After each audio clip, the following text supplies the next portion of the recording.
YouTube, it's the end of the world. Yeah. If you're watching this, then I guess you didn't get crushed by a planet. You didn't get sucked up in the rapture.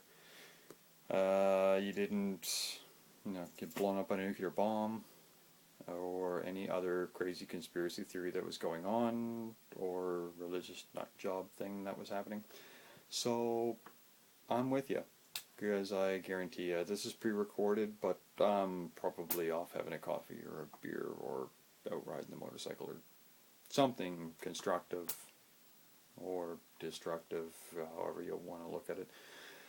But at the same time, I just have to say that the whole thing this time around is oddly enough based on the whole Mayan calendar.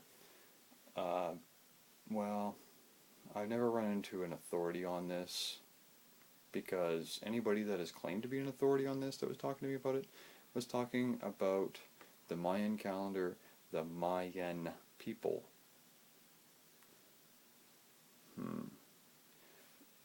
Part of my background is Scottish. Most of it, actually. But there is that quarter Mi'kmaq.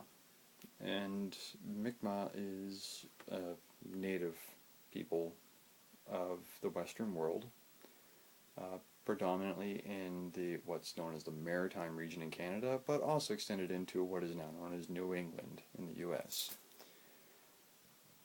Yeah, I have to say that as a native person, or the native side of me, that's speaking out right now, you're so fucking wrong. But if you want to know how to read a Maya calendar, ask a Maya person. You see, anybody that says that they're an authority on a certain subject or a certain people should at least know how to say their name. It's the same thing that I get from people that tell me all the time, like, oh, the Micmac people, and I have to stop, take a deep breath, and say, it's Mi'kmaq. And they're always taken back by this. What do you mean? Oh yeah, well I mean the Mi'kmaq, and I just shake my head, and you generally walk away because they don't know what the hell they're talking about. Well, the same thing happens with Maya people. If you're going to talk about a particular race of people, a particular culture, and you're going to pretend that you understand their culture, their language, their heritage, everything that's going on, at least know how to say their damn name. A pluralized version of Maya is Maya. It is. They're the Maya people.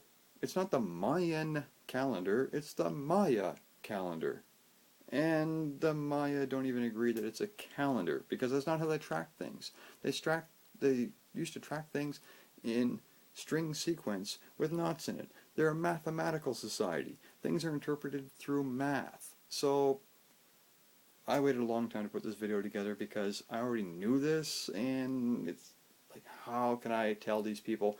But I figured that by the time you're watching this, you're probably all brokenhearted over how there's no end of the world and all these conspiracy theories you were reading was wrong. Well, if you want to interpret a Maya stone with carvings in it from 5,000 years ago and you think it's the end of everything because it stops then, and maybe you should have taken that little field trip to Mexico. Maybe you should have talked to Maya people because they still exist. They're there. And if you want to see a beautiful area with active indigenous Maya people celebrating their heritage, go to Chiapas. Go to Chiapas, Mexico, because there are people there that you may have heard of called the Zapatista. The Zapatista are actually a revolutionary guerrilla force, but they're primarily, not solely, but primarily made up of Maya people. That's because the Maya people still exist and they're still fighting for their rights and their equality that other indigenous people in the Western world don't have. So if you want to know what's going on, if you want to know why there's no clear interpretation of the Maya calendar, if you want to know why you woke up this morning, had your coffee, went for your jog, and came back, got a shower, took a shit and a shave, and you're all fine, it's because you were fed lies by people that pretended to know things so that they could feel important. But they didn't know anything because they didn't bother to discuss things with the real people. They didn't bother to respect the heritage or language of those people. That's the important thing about the world. The only thing that's going to end the world is infighting amongst humans. We're the only force on this world that can destroy this world clearly and decisively and with a full conscience. That's it. So, in order to stop that, in order to prevent that, we have to start getting along and respecting each other. We have to look at each other for who we are and what we can do and what we have to offer, no matter how meek and mild, no matter how strong and boisterous we are. We all have to be respected, and we all want to be respected and loved. So, now that this is a new beginning for you, that's how you should see this. It's a new beginning. It's not the end, it's a beginning. You've woken up with new eyes, you realized the world's not going to vanish that quickly. It's not going to run away from you that quickly, and you can blame whatever excuse you want. And I'm sure by the time that this video is over, somebody's going to come up with some other conspiracy theory of how the world's going to end and pinpoint a specific date, probably 20 or 30 years from now, so that half the population will die off by then. But it will be replaced by twice as many people that die off, because that's the rate that the world seems to be growing at. Population-wise, by human expansion, that is. So, my mission to you is go out and make somebody's life better. In the Western world, and in most of Europe, and in a good portion of Africa, and even some of Asia, this is the holiday season. Go out and tell somebody to have a good day. When you're walking down the street, catch your bus, you get to work or school or something. Well, if you're in the Western world, you're probably not going to school because it's Christmas break. But you get my point. If you're walking down the street for some reason, you see somebody's newspaper there, pick it up, take it to their door. If you see an old lady that's struggling, rooting around through change, you get in the grocery store, you're stuck behind a bunch of little old ladies, they're digging for coupons, they're digging for change and things, and you're all pissed off, and you're like, I just want to get through life, I just want to do this and get on with my life. What else do you have to do? Take care of them. Tell them, listen, don't count your nickels. I got $1 here. Let's call it even.